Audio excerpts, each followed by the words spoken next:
Hey guys, everyone's always asking me how I prep my mullet for smoking on the grill. Comes down the backbone like this on one side.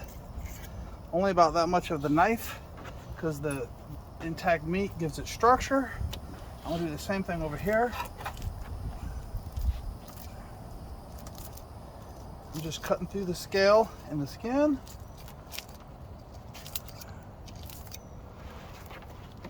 Come back over here, do it a little bit more. Feeling those bones.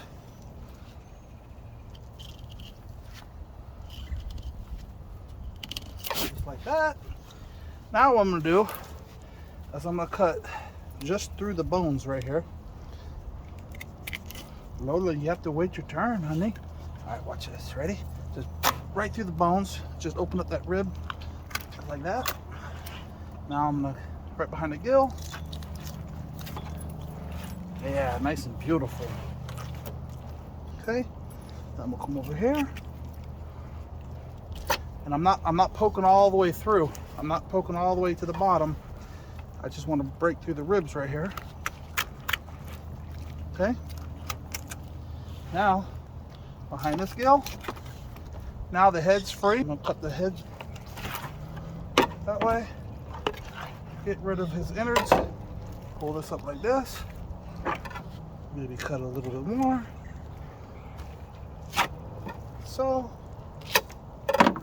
alright. Peel that out. Peel that up. Get rid of his innards. Really good.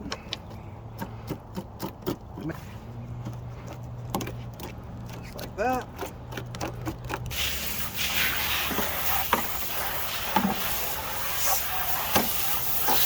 Hose it off.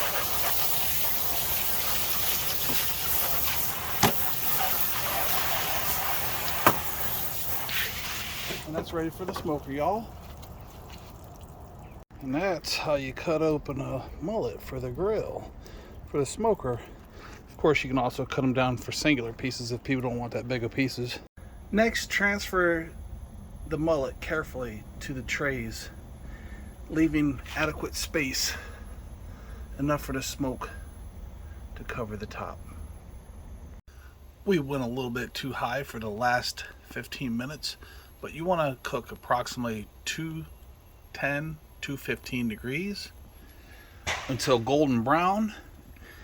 Here's an example of one that is a little overcooked. It's a little bit firm. And this one here, see how soft that is? That's what you're looking for. If you stand at 200, 215 degrees, you want this softness. See that flex and bounce back? That one's perfect.